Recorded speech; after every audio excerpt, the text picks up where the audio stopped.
Olá, bem-vindos a mais uma aula do nosso challenge, do nosso mês de janeiro, primeiro mês do ano. E hoje é a nossa quinta aula já. Hoje trago mais um tema gramatical, que eu sei que é sempre é aquele, ponto, é aquele local onde temos de buscar uns pontinhos no exame nacional e ajuda-nos sempre a estudar e também a estruturar o nosso discurso e a nossa escrita, é muito importante. Já sabem, vamos aqui só relembrar um bocadinho. Estas aulas são um complemento aos nossos cursos, às nossas aulas online, aos nossos e-books. Portanto, isto é só um cheirinho que efetivamente nós temos. A DS Academy, que vocês podem encontrar em dsacademy.pt, podem encontrar. Ou seja, realmente há aqui muito material para quem podemos trabalhar. Então, hoje, o que é que eu vos trago a nível de gramática? Estamos funções sintáticas. Acho que certamente as funções sintáticas são um tema gramatical que já vem desde da primária, não é? Primeiro com o sujeito e por aí fora, e predicados, até que chegamos a um 12º ano em que já temos, portanto, décimo, isto começa a existir novas situações, principalmente novos complementos, e são esses que eu vos vou mostrar hoje, são estas funções sintáticas que vos podem perfeitamente surgir no exame nacional. Também chama a atenção que estas funções sintáticas são importantes porque muitas vezes ajudam na percepção, principalmente nas orações, né? Porque elas acabam orações a desempenhar funções sintáticas muito importantes. Então, vamos começar com o sujeito. Vamos começar com as chamadas funções sintáticas a nível da frase. E assim, o sujeito é aquele que pratica a ação, não é? É aquele que, por norma, numa oração, por exemplo, acaba por ser uma oração subordinada substantiva relativa ou uma oração subordinada substantiva completiva. O sujeito pode ser, peço desculpa, simples ou complexo. Simples, quando é constituído apenas por um grupo nominal, ou complexo, quando temos dois grupos nominais, e temos sempre as duas orações coordenadas entre si. Por exemplo, ali o exemplo, eu e a Joana. Depois ainda temos outros tipos de sujeito. Temos o sujeito nulo subentendido. Ou seja, quando é possível identificar o sujeito através da pessoa nulo, neste caso da forma verbal. Compramos, andamos, comprei, compraste. Portanto, aqui nós podemos, o sujeito é nulo, não está lá, mas está subentendido pela sua flexão verbal. Ainda temos o sujeito nulo indeterminado. Neste caso, o sujeito está por norma, por norma não, está sempre na terceira pessoa de singular, mas é sempre seguido pelo pronome pessoal, ou seja, há um sujeito pronominal. Conta-se, dizem que, ou seja, há aqui sempre um, um seguimento de um pronome. Este sujeito, obviamente, não nos diz quem é a entidade que estamos a falar, não temos essa indicação objetiva, mas pode ser sempre, sabemos que é alguém que pratica a ação. Depois ainda temos o sujeito nulo expulsivo. E este é sempre quando o verbo é impessoal. Vamos depois fazer umas aulas à frente, umas revisões de verbos, também para vocês terem a noção dos verbos impessoais, finitos, não finitos. Ou seja, este não, o sujeito aqui pode realmente não aparecer, por assim dizer, na frase. Ou seja, são os verbos, por norma, chamados o verbo haver, os chamados verbos meteorológicos, haver, o existir, o verbo ser, ou seja, expressões que indicam sempre tempo. Por exemplo, ontem choveu no norte do país, na semana passada. Há livros interessantes no técnico, temos a questão do local, do espaço. Portanto, aí chamamos um sujeito nulo exclusivo. Passando ainda no nível da frase, o famoso predicado. O predicado, obviamente, temos o verbo, é constituído pelo verbo e pelos seus complementos. No predicado não pode ser só o verbo, atenção. Já ao nível da frase, o que é que nos importa também? Os tais modificadores. E eu sei que os modificadores são amigos, mas não são. Vamos começar pelo mais fácil, o modificador da frase. O modificador da frase, por norma, é um constituído selecionado por algum elemento da frase, pelo sujeito, pelo predicado, por outro grupo, por outra função sintática.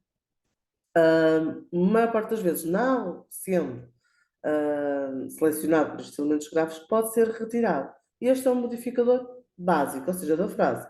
Como podem ver, pode ser um grupo adverbial, neste caso um advérbio, pode também assumir a função de uma oração subordinada adverbial condicional ou adverbial concessiva. Este, por norma, nunca está no predicado. Podem ver ali, felizmente, se estiver sol, ainda que o percurso seja difícil, ou seja, esta informação é facilmente retirada da frase. Não é exigida por nenhum outro constituinte. O vocativo. O vocativo, como eu costumo dizer, o vocativo é importante porque também é um recurso expressivo às vezes. É uma interjeição. Por norma ocorre em frases do tipo exclamativo, imperativo, interrogativo. No fundo é quando estamos a chamar a pessoa, como eu gosto de dizer, para simplificar. Vamos chamar alguém. Aqui está um exemplo. Tomás, podes-me trazer aquele livro, por favor? Ou, e acontece muito em poesia, de oh Deus, oh deuses, oh meu amor. Este vocativo, que às vezes pode surgir de forma mais trabalhada, mais eclética, por assim dizer.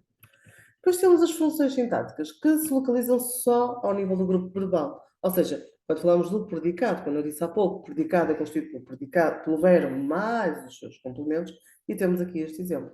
E assim temos o complemento direto, que é uma função sintática em que a seguir temos sempre uma oração subordinada substantiva, e pode ser facilmente, basta substituído por pronomes pessoais. E aqui basta perguntar o que é ao verbo.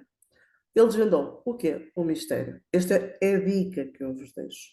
E depois temos o complemento direto. Atenção. O complemento indireto é selecionado pelo verbo também e desempenha uma proposição.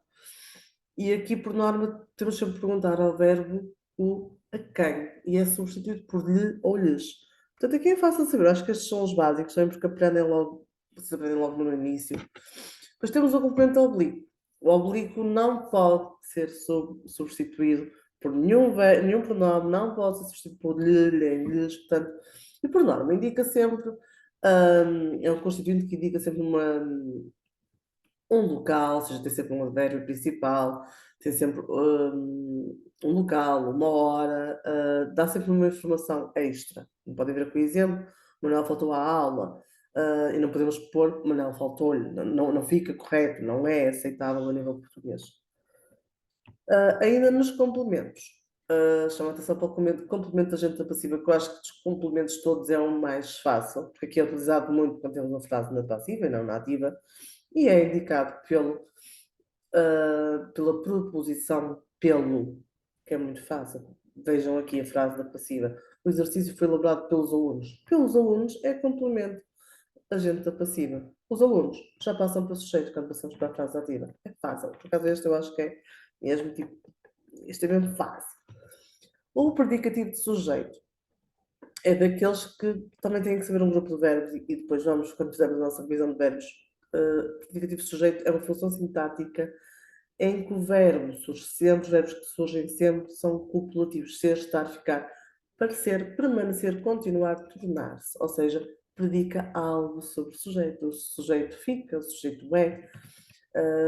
Portanto, temos aqui este predicativo do sujeito, em que, por norma, temos sempre um adjetivo, também podem sempre chegar para ali, funciona como uma forma de vocês perceberem, podem também ter um advérbio, portanto, não creio que também seja dos mais complicados. Vamos agora entrar nos aqueles que vocês aprendem e que às vezes são um bocado confusos. Predicativo de complemento direto. Este desempenha uma constituição, obviamente, selecionado por um verbo que tem um transitivo direto, predicativo neste caso, ou seja, é um verbo que é selecionado pelo sujeito e pelo complemento direto. Por exemplo, achar, chamar, considerar, julgar, tratar, eleger, e também pode ser por um grupo nominal ou adjetival. Ou seja, temos aqui este predicativo de complemento direto, vamos aqui já pegar neste grupo de verbos e fixar, ok, é este, e estamos sempre chegados por um adjetivo, por uma proposição, portanto, como podem ver aqui, exemplo, ela considera a Maria uma amiga fantástica. Quanto a modificadores, usamos aqui normalmente os modificadores porque agora vamos vê-los a nível do grupo verbal. E a nível do grupo verbal, temos o modificador, que pode ser uma preposição, ou uma preposição também adverbial, ou então um constituinte que não é selecionado pelo verbo, mas que inclui, por norma, informação adicional neste grupo verbal. Por norma, assume também função, não, neste caso é uma oração subordinada causal, temporal ou final. Aqui podem ver na biblioteca silenciosamente. Este aqui não pode ser retirado, ok? Agora, funções sintáticas ao nível do grupo nominal.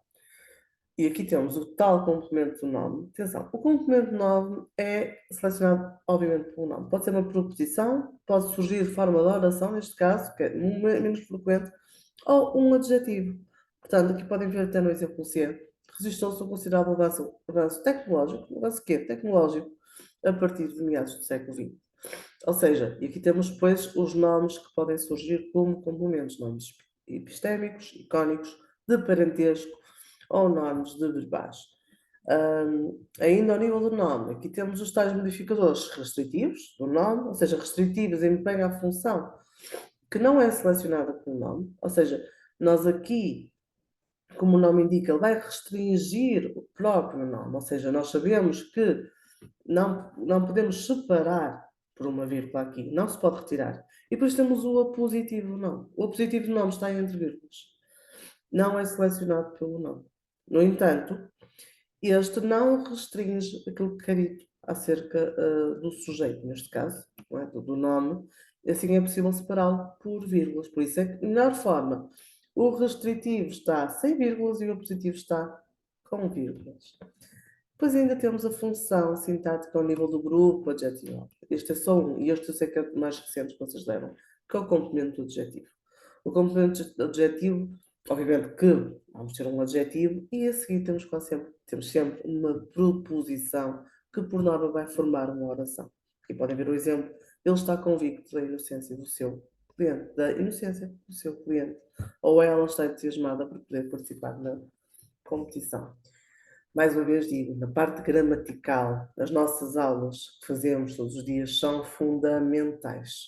Porquê? Porque temos que treinar bastante. Quanto mais exercícios de gramática fizermos, acreditem que chegam à perfeição.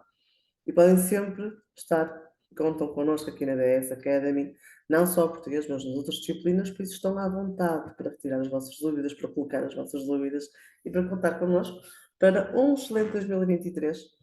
Vemo-nos amanhã, não é? Na próxima aula.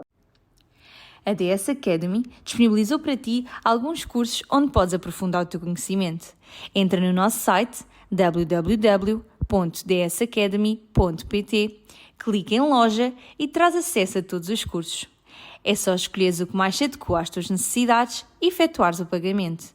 Começa já a estudar e garante a nota máxima em 2023.